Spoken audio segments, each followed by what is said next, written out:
नमस्कार मंडळी, मी प्रिया पुन्हा एकदा हजर आहे तुमच्या समोर तुमच्या कामाची आणखी एक नवीन ट्रिक घेऊन। काय तुम्ही सुद्धा लोखंडी तवे वापरता आणि ते सुद्धा अशा पद्धतीने घाण झालेले आहेत, तर एकदम साधी सोपी घरातल्याच साहित्यापासून त्याला स्वच्छ कसं करायचं ते मी तुम्हाला दाखवणार आहे। चला मग काय करायचं, तवा घ्यायचा, त्याच्यावरती 1 चमचा मीठ घालायचं। जे मीठ आपण खातो तेच मीठ या ठिकाणी मी वापरलेलं आहे। बारीक मिठाचा मी या ठिकाणी वापर केलेला आहे। तर 1 चमचा आपल्याला बारीक मीठ घ्यायचे, सोबतच आपल्याला त्याच्यावरती 1 चमचा हे कोलगेटचं टाकून घ्यायचे। जी टूथपेस्ट असते ना कोलगेटची, तीच या ठिकाणी मी वापरलेली आहे।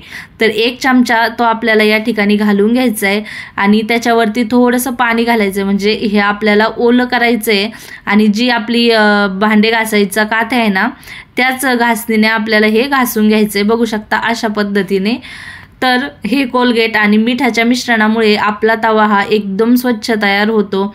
तर बघू शकता मी अशा पद्धतीने जास्त जोर लावून सुद्धा घासायची गरज नाहीये, तर एकदम स्वच्छ हा आपला तवा हा घासला जातो। बघू शकता। तर या ठिकाणी मी संपूर्ण तुम्ही अशाच पद्धतीने हेच मिश्रण वापरून बाहेरच्या साईडने सुद्धा तवा हा घासू शकता। म्हणजे 1 चमचा मीठ आणि 1 चमचा कोलगेट घ्या आणि बाहेरच्या साईडने सुद्धा अशाच पद्धतीने हा तवा तुम्ही घासून घेऊ शकता।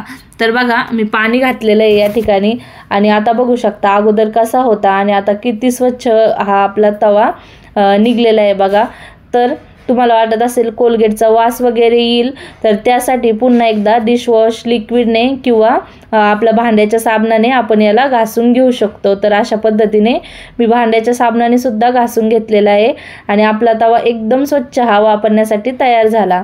आता तुम्हाला वाटतंय हा गंजण्याची शक्यता असते, तर वरून थोडंसं खाण्याचंच तेल टिश्यू पेपरने फिरवून घ्या, म्हणजे हा तवा गंजत सुद्धा नाही, म्हणजे कोरडा झाल्याच्या नंतर। तर ही टिप तुम्हाला कशी वाटली मला नक्की कमेंट करून कळवा।